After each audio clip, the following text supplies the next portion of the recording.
Carry on my wayward son. There'll be peace when you are done. Lay your weary head to rest. Don't you cry no more. Welcome to another episode of Action Video Game Talk. I'm your host, Scott Action Jackson. Thanks for joining me today, or tonight, or whenever you're watching or listening to this episode. I have a list of news articles to go through, so let's hop right into it.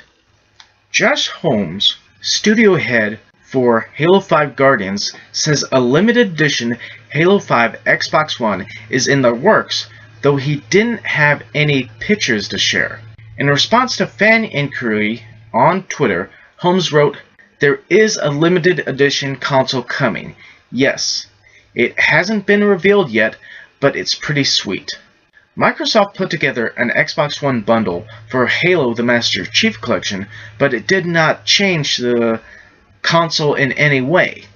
Halo 4, on the other hand, received a custom console to coincide with the game's release. This kinda has to make some sense, considering that they have more or less done a special edition console for every major standalone Halo game. I mean, they've done it for Halo 4. I think they did it for Halo 3 ODST, or Reach. And I think they did try it for Halo 3. So it would make sense for them to try it for Halo 5. And there isn't actually any images to show for this console that's being made because they haven't officially announced it yet. Except for here. Here they said that they are working on one. It's just not officially announced through Microsoft or anything like that.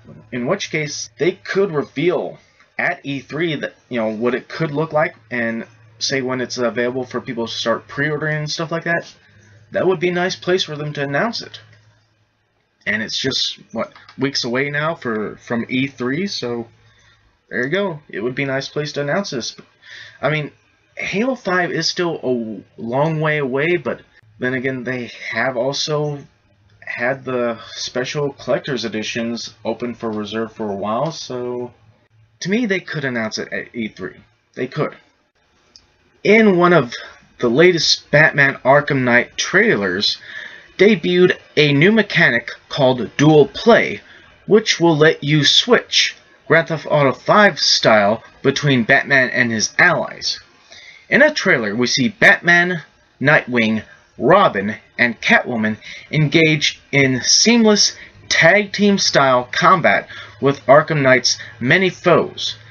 Several other characters make appearances in the trailer too, including Oracle, Two-Face, Scarecrow, and Azrael. While we don't get a look at anything particularly gruesome, Arkham Knight's darker tone is Elvin.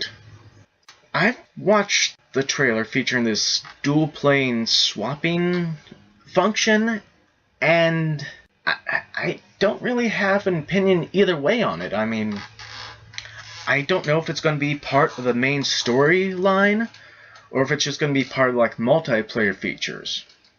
I know in the past Arkham games, they've had multiplayer, I guess, battles where you could, have two people go up against a group of thugs and just a beatdown or just a stealth takedown. So I guess this could be part of something like that, or they could try to introduce it into the main story mode. We now know what will be included in Batman Arkham Knight's pricey season pass, the highlight being Batgirl being playable for the first time. All we knew was that it would be $40. There's also a $99 digital premium edition that includes the game and the season pass. Add content to the game for 6 months following release. We knew it would include skins, challenge maps, and racetracks, and it hinted at store missions and additional villains. Now we know exactly what will be included. The most exciting of the bunch are the collections of story missions. Batgirl, A Matter of Family, lets players play as Batgirl for the first time in a prequel campaign that will take place in an entirely new location. The Season of Infamy casts players as Batman with legendary villains invading Gotham City, with new story arcs, missions, and gameplay features. Gotham City Stories has players playing as an assortment of Batman's allies in story missions that take place before and after the events of Arkham Knight. You will also get to play with different Batmobiles from Batman's 75-year history on tracks themed to specific Batman eras. Finally, you will also gain access to sorted skins and challenge maps. This season pass is awfully pricey, $40. That has to have a lot. I hope that has a shit ton of stuff. I mean, they listed a lot right here for the details on this, but the first major part that is supposed to be the highlight of the season pass for Batman Arkham Knight is this Batgirl story missions. It's labeled Batgirl: A Matter of Family. I don't know anything about the actual comic lines. I don't know if A Matter of Family was one of the story arcs in the comics, but it's going to be a prequel campaign that will take place in an entirely new location. So yeah, it will take place before the Arkham Knight game, and it's going to be in a new location. So, what, a new section of Gotham City or a totally different city? The Season of Infamy is going to have you play as Batman against legendary supervillains invading Gotham. I'm kind of afraid of what possible legendary supervillains could be coming in. Let's see, there's Gotham City Stories. Wasn't that that weird shooter game that they released with a bunch of Batman wannabes and Jokers? I don't know. Might have been labeled something else. But it's going to include Batman's allies playing in story missions that take place before and after the events of Arkham Knight. So, yeah, a little bit more of a prequel missions and some more stuff that takes place after the main game. And then it shows, well, it says Batmobiles, I guess skins, I guess models, whatever you want to call it. It's going to span the 75-year history. I know I've seen a display for Batman Arkham Knight that says the original, not the black and white original series, but like the old Adam West series. There's supposed to be a design based around that old TV series Batman. And then finally, you will gain access to assorted skins and challenge maps. So, yeah, I mean, it's an awful lot for the season pass, but to me, it still seems quite expensive, especially considering most other times when there's been Batman games with additional DLC content, or something like this would be a crap ton of DLC content.